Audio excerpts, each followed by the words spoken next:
In this video tutorial, I am going to discuss about newer cardiac biomarkers. In the previous video tutorial, I discussed well-established cardiac biomarkers like troponins and serum enzymes. Today we will explore 6 newer or less established cardiac biomarkers that have a big impact on how we predict and diagnose myocardial infarction. And these newer biomarkers are myeloperoxidase, abbreviated as MPO, high-sensitive C-reactive protein, abbreviated as hsCRP, Glycogen phosphorylase BB, abbreviated as GPBB, Ischemia modified albumin, abbreviated as IMA, pregnancy-associated plasma protein A, abbreviated as PAPP-A, B-type natriuretic peptide, abbreviated as BNP, and its related molecule, NT-proBNP, abbreviated as NT-proBNP. Let's start with myeloperoxidase or MPO. This is an enzyme produced by white blood cells, which are inflammatory cells in the body. What is the natural function of myeloperoxidase? When infection occurs, white blood cells releases myeloperoxidase, which kills bacteria, and this is beneficial. But think about what happens during chronic inflammation. White blood cells remain continuously active, constantly releasing myeloperoxidase, leading to elevated serum myeloperoxidase level. So essentially, myeloperoxidase is an inflammatory marker, but here is where it becomes clinically significant for cardiac health. Increased myeloperoxidase has 3 major deleterious effects on cardiac health. First, it consumes nitric oxide. Normally, nitric oxide causes vasodilation and prevents platelet aggregation, both essential for keeping blood vessels open. When myeloperoxidase consumes nitric oxide, we lose these protective effects, and this leads to vasoconstriction and platelet aggregation, and both playing crucial role in the myocardial infarction. Second, myeloperoxidase converts LDL, that is low density lipoprotein, into oxidized form called oxidized LDL. This oxidized LDL plays a crucial role in atherosclerosis formation, which significantly contributes to myocardial infarction development. And third, myeloperoxidase decreases the concentration of HDL, the high density lipoprotein. Decreased HDL also leads to more atherosclerosis formation. All 3 effects drive towards the myocardial infarction development, and because myeloperoxidase is pathophysiologically linked to myocardial infarction, we can consider it as a cardiac biomarker. The current clinical status is that elevated myeloperoxidase indicates higher mortality in myocardial infarction patients. This discussion reveals something very important. Myocardial infarction occurs more frequently in patients with chronic inflammation, and this brings us perfectly to our second biomarker, and that is high-sensitive C-reactive protein, abbreviated as hsCRP. Sometimes instead of high-sensitive, ultra-sensitive word is also used. Before diving into high-sensitive C-reactive protein, let's briefly understand regular C-reactive protein. C-reactive protein is synthesized by the liver in very low amount. Its exact function isn't completely known. The normal range is less than 1 mg per liter in serum. C-reactive protein is a classic acute phase protein, meaning it increases during acute phase, including infection and especially bacterial infection or inflammation. So like myeloperoxidase, C-reactive protein is also an inflammatory marker.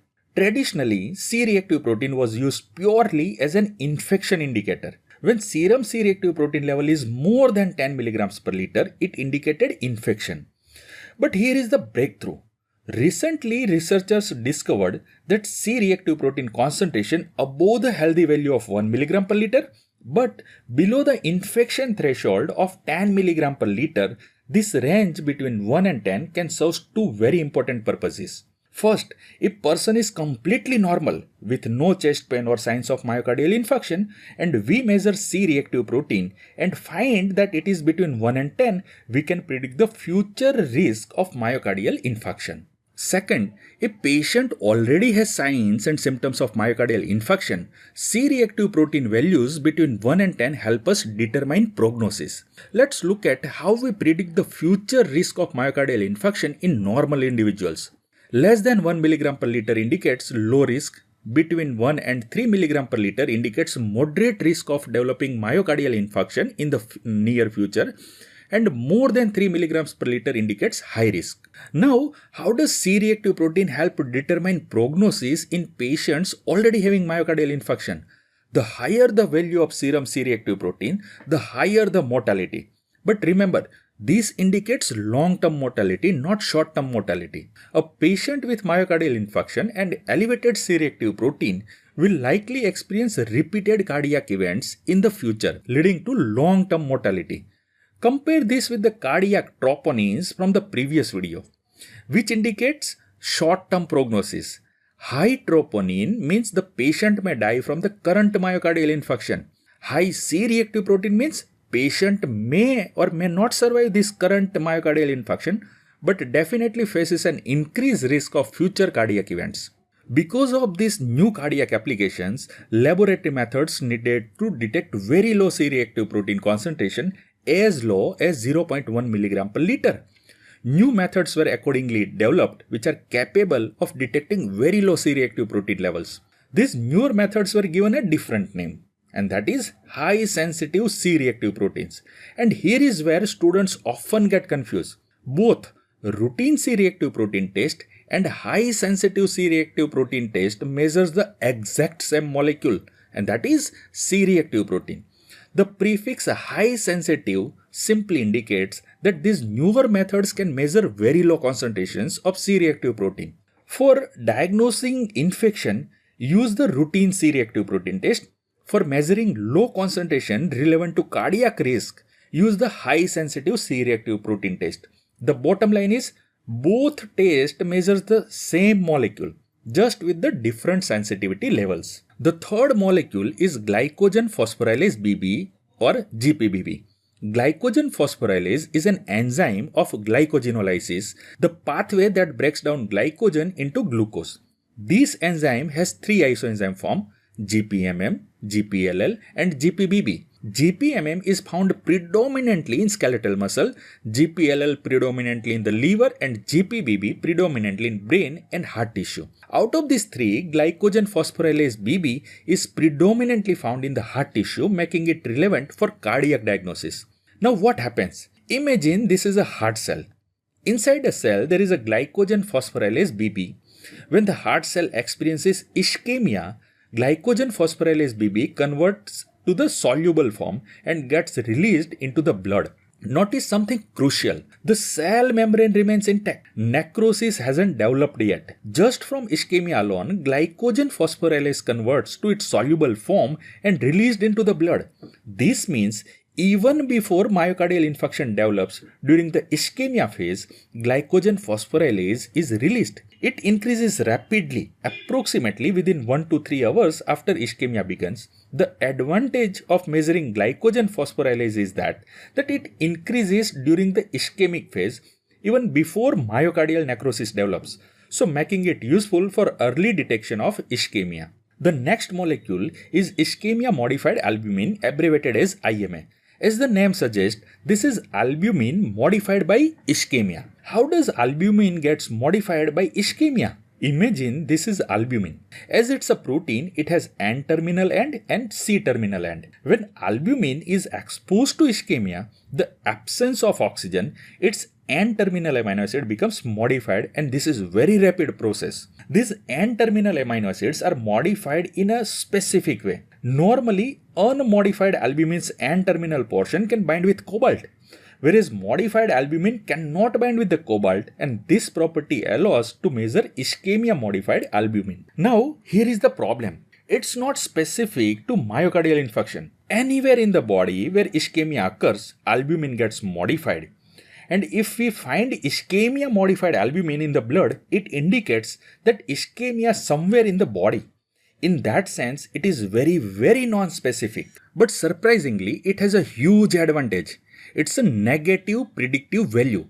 If we suspect a patient might have myocardial infarction and measures ischemia modified albumin, finding it within a normal range means the patient is not suffering from myocardial infarction. So although it is very non-specific, its negative value helps rule out myocardial infarction diagnosis and making it clinically useful for exclusion purpose.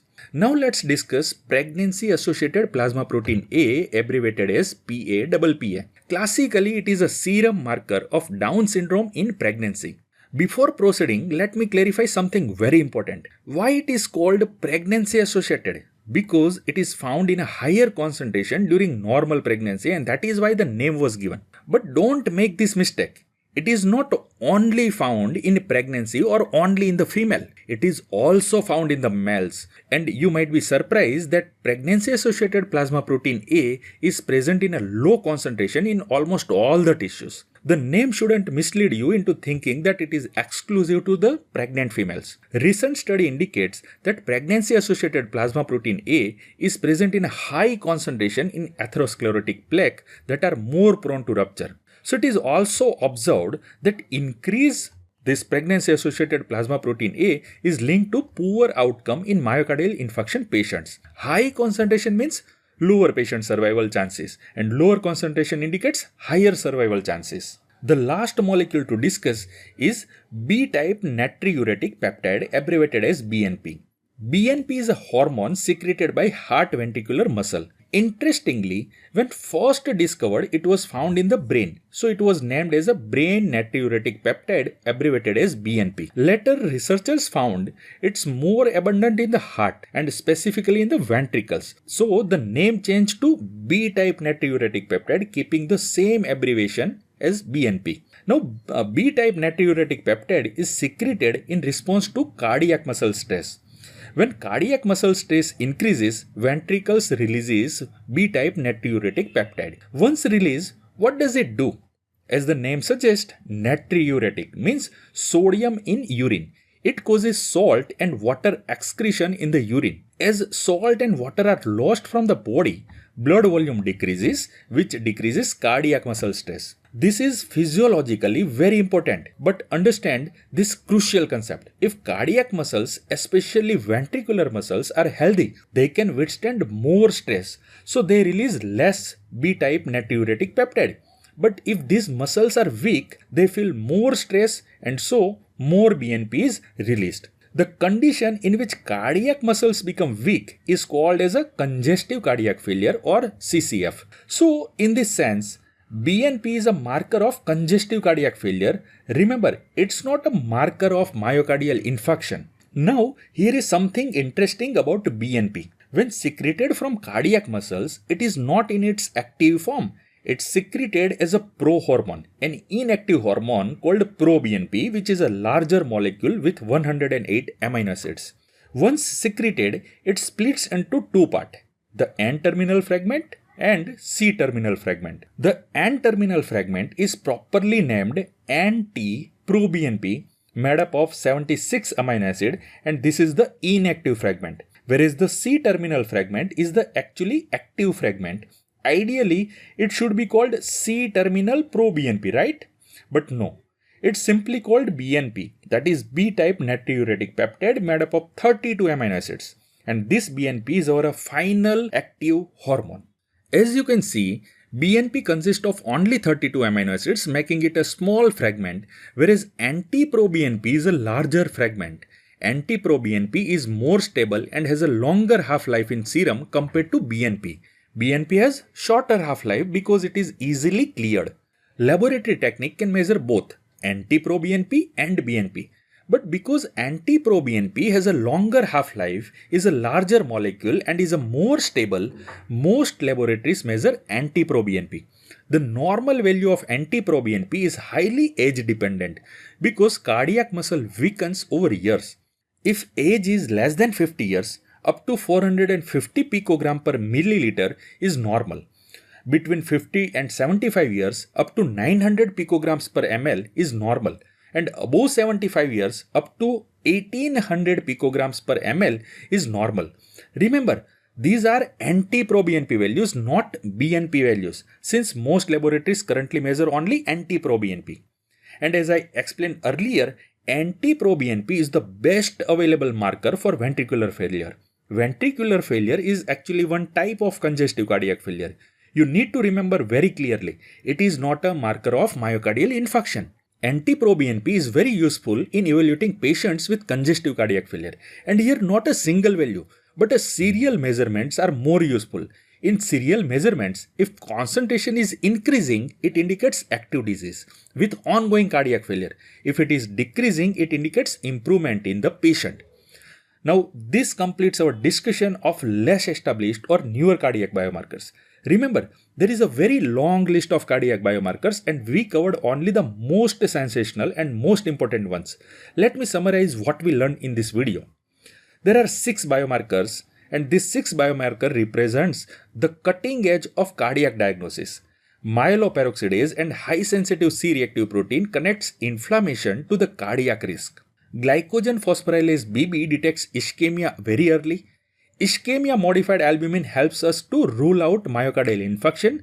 Pregnancy-associated plasma protein A indicates plaque instability, and B-type natriuretic peptide with NT-proBNP specifically mark heart failure, not myocardial infarction. Understanding this biomarker helps clinicians predict risk, detect early disease, determine prognosis, and guide the treatment decision. Each biomarker provides a unique piece of the cardiac health puzzle. I hope all the concepts are clear. If you have any questions or confusion about these newer cardiac biomarkers, please write them in the comment section below. Thank you.